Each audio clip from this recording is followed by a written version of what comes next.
पुरानी दिल्ली में एक बहुत ही ताकतवर बादशाह था, बादशाह जलालुद्दीन। उसका हुक्म पूरे शहर में चलता था। एक दिन वो डिस्गाइज में बाजार घूमने निकला।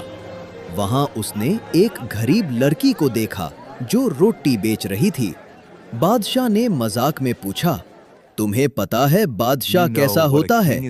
लड़की ने सीधा जवाब दिया, बादशाह वो होता है जो इंसाफ करे, ना कि सिर्फ ताज पहने। ये बात सुनकर बादशाह चुप हो गया। वो पहली दफा समझा कि ताज से ज्यादा इम्पोर्टेंट इंसानियत होती है। अगले दिन उसने नया कानून बनाया, हर गरीब को इंसाफ और रोजी का हक मिलेगा।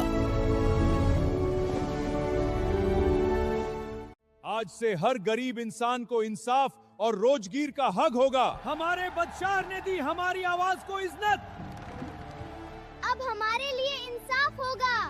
बादशाह से इंसाफ।